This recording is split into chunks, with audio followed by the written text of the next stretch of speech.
Halo semuanya, ini adalah video dari kelompok 4. Pada kesempatan kali ini, saya dan rekan saya akan membahas mengenai mengkaji tujuan dan cara penilaian individu dan juga kelompok. Sebelum itu, izinkan saya dan rekan saya untuk memperkenalkan diri.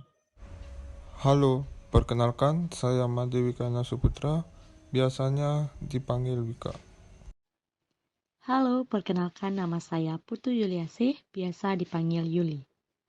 Halo, perkenalkan saya Nila Murtini, bisa dipanggil Murtini. Nama saya Putu Evik Merliani, akrab dipanggil Evik. Nah, selanjutnya kita akan membahas mengenai apa itu penilaian, apa itu definisi, tujuan dan juga cara penilaian individu, apa definisi, tujuan, dan cara penilaian kelompok. Pengertian penilaian. Penilaian merupakan sebuah proses atau aktivitas yang dilakukan untuk mengevaluasi atau menilai sesuatu, baik itu kinerja seseorang, kualitas suatu produk atau layanan, kemajuan dalam pendidikan, atau aspek lain dari suatu objek. Penilaian ini bertujuan untuk mengatur kemampuan seseorang dalam mencapai tujuan tertentu. Penilaian dapat mencakup berbagai aspek, seperti yang pertama ada penilaian kinerja. Evaluasi kinerja seseorang dalam konteks pekerjaan atau tugas tertentu yang dilakukan oleh individu itu sendiri atau sekelompok orang untuk mengukur pencapaian tujuan kemampuan dan kontribusi seseorang dalam lingkungan kerja. Yang kedua, ada penilaian produk. Evaluasi produk atau layanan untuk menentukan kualitasnya yang dilakukan oleh konsumen, ahli, atau lembaga sertifikasi untuk memastikan produk atau layanan tersebut sudah memenuhi standar yang telah ditetapkan. Yang ketiga, ada penilaian pendidikan. Evaluasi pada peserta didik dalam konteks pendidikan dapat berupa tes, tugas, proyek, atau penilaian berbasis portofolio untuk mengukur pemahaman dan kemampuan belajar. Yang keempat, penilaian kesehatan. Evaluasi kondisi fisik seseorang oleh profesional kesehatan untuk diagnosis perawatan atau pemantauan kondisi medis. Yang kelima, penilaian proyek. Evaluasi proyek untuk menilai kemajuan, anggaran, dan pencapaian tujuan proyek. Yang keenam, ada penilaian risiko. Evaluasi potensi risiko atau dampak suatu kejadian keputusan sering digunakan dalam manajemen risiko untuk mengidentifikasi dan mengelola potensi risiko bisnis atau proyek. Untuk selanjutnya, kita akan membahas mengenai pengertian dan tujuan penilaian individu. Penilaian individu dalam pendidikan merujuk pada proses evaluasi kinerja atau prestasi seseorang siswa atau individu dalam konteks pembelajaran dan pendidikan. Penilaian individu dalam pendidikan memiliki beberapa tujuan utama yang membantu dalam mengukur pencapaian siswa. Seperti yang pertama, mengukur pencapaian siswa dengan tujuan penilaian individu untuk mengukur sejauh mana siswa telah mencapai tujuan pembelajaran yang telah ditetapkan. Yang kedua, memberikan umpan balik. Penilaian individu memberikan umpan balik kepada siswa mengenai kinerja mereka. Hal ini membantu siswa dalam memahami kekuatan dan kelemahan mereka. Yang ketiga, ada mengidentifikasi perkembangan dan perbaikan. Dengan melakukan penilaian individu secara berkala, pendidik dapat melacak perkembangan siswa dari waktu ke waktu. Yang keempat, mengarahkan pengajaran. Hasil dari penilaian individu dapat membantu guru dalam mengarahkan pengajaran mereka. Mereka dapat menyesuaikan materi, metode pengajaran, tingkat kesulitan, serta kebutuhan dan kemampuan siswa.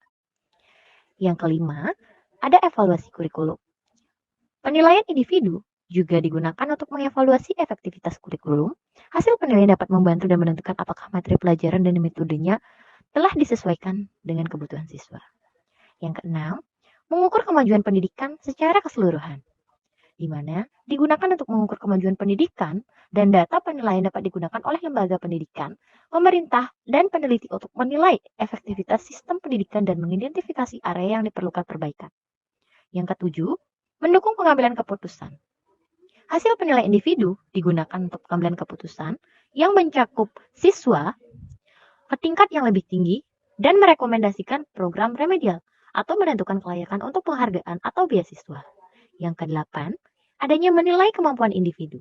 Jadi di mana digunakan untuk menilai kemampuan individu dalam berbagai aspek seperti kemampuan akademik, keterampilan sosial, kreativitas, dan juga keterampilan lainnya yang relevan dengan pendidikan mereka.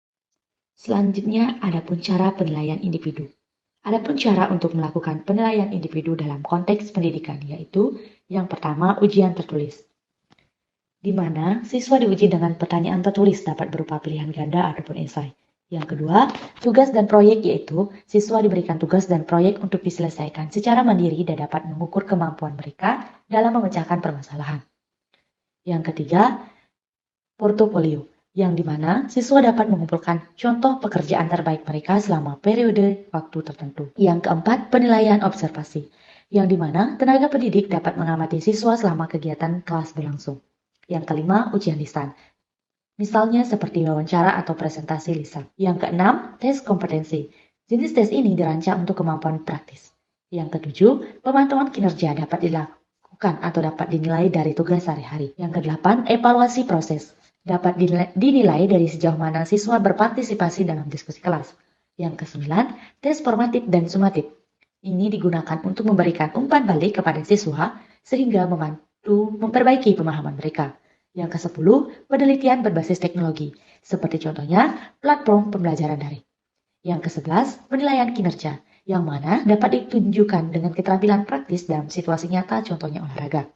Yang ke-12, tes berbasis proyek, yang dimana siswa dapat mengerjakan proyek berbasis tugas. Yang ke-13, tes pengetahuan dan keterampilan, dapat mengukur pemahaman siswa tentang informasi dan keterampilan dalam proses pembelajaran yang dilaluinya. Pengertian dan tujuan penilaian kelompok. Penilaian kelompok dalam pendidikan adalah proses evaluasi yang dilakukan terhadap kinerja atau hasil belajar sekelompok siswa atau peserta didik.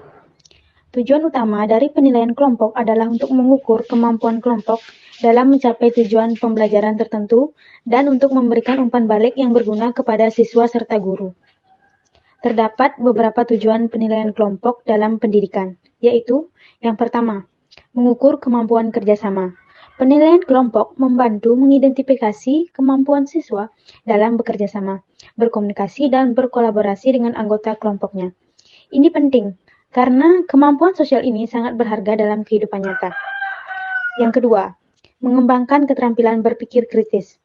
Dalam aktivitas kelompok, siswa seringkali harus memecahkan masalah dan membuat keputusan bersama. Penilaian kelompok dapat membantu mengukur kemampuan siswa dalam berpikir kritis dan analitis. Yang ketiga, mengukur pencapaian tujuan pembelajaran.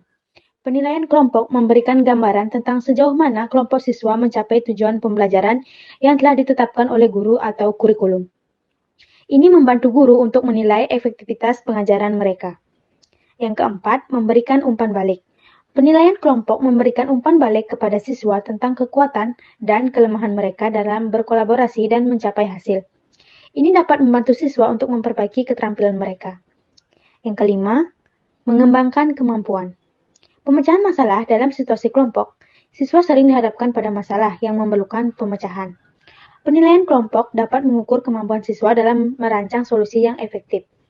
Yang keenam, mengukur proses pembelajaran. Selain hasil akhir, penilaian kelompok juga dapat fokus pada proses pembelajaran yang dialami siswa. Hal ini membantu guru untuk memahami bagaimana siswa belajar dan bagaimana mereka berkontribusi dalam kelompok. Baik, di sini saya ingin melanjutkan materi yaitu cara penilaian kelompok.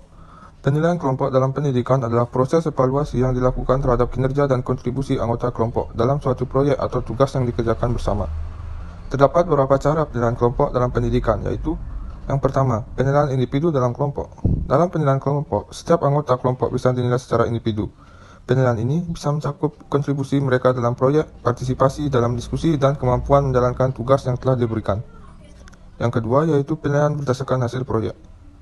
Penilaian dapat berfokus pada hasil akhir dari proyek kelompok. Ini mencakup kualitas proyek, inovasi, dan sejauh mana tujuan proyek tercapai. Penilaian ini biasanya mencakup presentasi kelompok, laporan, atau produk akhir yang dihasilkan. Yang ketiga, penilaian kemampuan kerjasama. Penting untuk menilai kemampuan anggota kelompok untuk bekerja sama. Ini mencakup sejauh mana mereka dapat berkomunikasi, berkolaborasi, dan memecahkan konflik dan mencapai tujuan bersama. Yang keempat yaitu ada penilaian formatif dan sumatif. Penilaian formatif dilakukan selama proses pembelajaran untuk memberikan umpan balik kepada kelompok dan individu agar mereka dapat memperbaiki kinerja mereka. Sedangkan penilaian sumatif dilakukan setelah proyek selesai untuk memberikan nilai akhir. Sekian video dari kelompok 4. Mohon maaf apabila ada kesalahan kata. Sekian dan terima kasih.